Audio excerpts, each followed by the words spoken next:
एक और बड़ी खास शख्सियत इस वक्त हमारे साथ मौजूद है, उनसे बात करते हैं पाकिस्तान भारत मैच के हवाले से। अब्दुल जलील साहब, चाचा क्रिकेट, हमारे साथ मौजूद है। अस्सलाम वालेकुम। वालेकुम सलाम। अच्छा जलील साहब, ये बताइएगा कि आपको क्या लगता है इस वक्त पाकिस्तान की टीम का सबसे बड़ा मसला क्या है? जी पाकिस्तान की टीम का मसला यही है कि जब भी हमने जो है ना इंडिया के खिलाफ ऐसे हमने जितने भी वनडे खेले हुए हैं ओवरऑल हमने ज्यादा जीते हुए हैं, लेकिन जब भी ये कोई बड़ा मुकाबला होता है वर्ल्ड कप का और चैंपियन ट्रॉफी का या T20 का, उसमें हमारी टीम आके इंडिया के खिलाफ जो अंडर प्रेशर खेलती है। तो मैं ये चौथा चैंपियन ट्रॉफी का जो है ना ये देखा, तीनों जो चैंपियन ट्रॉफी के इंग्लैंड में हुए, मैंने तीनों चैंपियन ट्रॉफी देखे हुए हैं, जिसमें हमने इंडिया से 2 मैच हारे भी हुए हैं और 2 जीते भी हुए हैं। और 2017 का जो हमने चैंपियन ट्रॉफी जो ओवल में वो हुआ था, उसमें भी मैं मौजूद था और पाकिस्तानी टीम ने वो वन साइड मैच इंडिया से जीता था। तो क्रिकेट में कुछ भी होता है, ऊपर नीचे आगे पीछे, तो गेम चलती रहती है। तो अभी भी जो है ना, पहले इंडिया की टीम अंडर प्रेशर होती थी जब भी वो पाकिस्तान के खेलती थी, लेकिन 2 4 5 साल से इंडिया की टीम ने मेहनत की है। उनके कोच थे राहुल द्रविड़, उन्होंने अपनी टीम को बनाने में और अपने खिलाड़ियों को बनाने में बहुत बड़ा हिस्सा डाला है। तो आज इंडिया की टीम को कहना पड़ता है। अभी मुझे जिंदगी में खुशियां भी बड़ी हुई जो मैंने मैच देखे, लेकिन पिछले साल जो हम न्यूयॉर्क में इंडिया से 120 रन भी नहीं कर सके थे और हम न्यूयॉर्क में वो मैच हार गए थे, वो भी मैंने देख रहा था। तो ये चाचे क्रिकेट की एक ड्यूटी अल्लाह ने लगाई हुई है क्रिकेट लवर की हैसियत से, और सबसे बढ़कर पाकिस्तान की मोहब्बत में ये मैं सारा काम करता हूँ। अल्लाह मुझसे कराता है और अभी मेरी कोशिश यही होती है, दुआएं और यही हम होती चाहते हैं है आप ये कि भी ड्यूटी अच्छे चाचा। तरीके से निभाते रहें, और जब जब आप ग्राउंड में जाएं ये अल्लाह ताला आपसे ये ड्यूटी करवाता रहे कि आप मैच देखें भी, कवर भी करें उनको। मुझे ये बताएं, इस वक्त जो इंडिया की टीम है उसमें सबसे अच्छा आपको पर्सनली कौन सा खिलाड़ी लगता है जिससे आपकी मुलाकात भी हुई हो और आपकी उससे अच्छी बातचीत हुई हो? जी मुझे तो जो सारी इंडियन की टीम से जो है ना मुलाकात होती रहती है और सब मेरी इज्जत करते हैं। वो मेरे बच्चों की तरह, दुनिया भर के प्लेयर चाचे की इज्जत करते हैं कि चाचा क्रिकेट हिस्ट्री का बेस्ट चेयर लीडर है। ये मेरे मुल्क की इज्जत है कि बड़े बड़े जो आए जो है ना बॉर्डर और स्टीम वॉर सारे विकीपीडिया में सारे आप जिधर भी जाए ना, तो सारे चाचा क्रिकेट को ये तो मानते हैं कि चाचा क्रिकेट हिस्ट्री का बेस्ट चेयर लीडर है। तो सारे मुझको जो है ना करते हैं। लेकिन मुझे हमेशा जो है ना पहले तो इंडियन की टीम में जो रोहित शर्मा है और विराट कोहली मेरे एक फेवरेट प्लेयर है, उनकी शॉटें जो है ना सारी गैप में जाती हैं, और गैप में शॉट जाएगी तो आपको चौका मिलेगा या 4 रन मिलेंगे। आप कितनी भी अच्छी भी शॉट खेले, सीधी वो फील्डर के पास जाएगी तो आपको 1 रन मिलेगा, वो भी बड़ी मुश्किल से। तो अभी भी उनके शुभन गिल जो है ये भी पंजाब से तल्लक रखते हैं। उनके नए दूसरे भी उनके जो 2 3 प्लेयर नए आए हैं उनकी टीम में, उनकी जो है ना बैटिंग तो बहुत ही इस वक्त स्ट्रांग है और जो है ना उनकी बॉलिंग भी अच्छी है, और उनके जो मेन बॉलर है वो एक अनफिट है जिसका पाकिस्तान को बिल्कुल। बेनिफिट होगा। लेकिन हमारी भी मुश्किल ये है कि हमारे जो 2 मेन बैट्समैन है साइम अयूब जिन पे और फखर जुमान जिन पे हमको सबसे ज्यादा उम्मीदें थी, वो भी हमारे 2 बैट्समैन अनफिट हो गए हैं, हमारी जिसकी उम्मीदें वजह से ही टूट गई पाकिस्तानी हैं। अब टीम भी मुझे लग रहा है कि अब कशका। दुआओं के साथ हमें अपनी उम्मीदें दोबारा जोड़नी पड़ेंगी। तो आप ग्राउंड में बस दुआ जरूर कीजिएगा कि पाकिस्तान जो है वो कुछ अच्छा कर सके। बहुत शुक्रिया अदा करेंगे दुआओं के अब्दुल जलील साथ। साहब, चाचा क्रिकेट हमारे साथ बात हो रही थी जी कि पाकिस्तान भारत टाकरा जो है वो कैसा होगा। अच्छा नसीम भाई, मुझे ये बताइएगा, एक आखिरी चीज मैं आपसे पूछना चाहूंगा। मुझे ये बताएं कि क्या अब जैसे बांग्लादेश के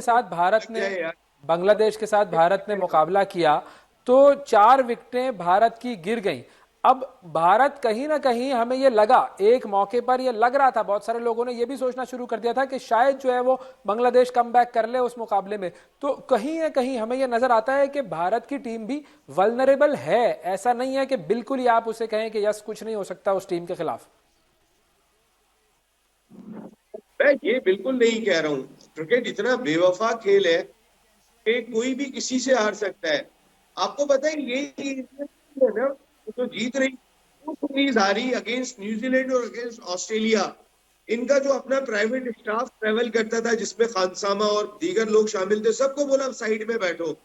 कि उनको स्ट्रॉन्ग बोर्ड कि आप चैंपियंस ट्रॉफी खेलने जा रहे हो, ये नाज नखरे उठाने की आपकी जरूरत नहीं है। उनकी फैमिलीज को कहा गया आप सिर्फ एक मैच के लिए जा सकती है, बाकी वापस जाए जनाब। अब जिसने ट्रेवल करना है वो एक मैच के लिए आएगा। यहाँ पे जब बोर्ड इतना स्ट्रिक्ट होता है, वो किसी और लीग में अपने प्लेयर को जाने नहीं देता, कोई जाके तो दिखाए। वो अपने ही आईपीएल में इतना पैसा दे देते हैं, वो डोमेस्टिक क्रिकेट में इतना पैसा दे देते हैं कि कोई हिलता भी नहीं है, तो फिर सब उनकी सुनते भी हैं।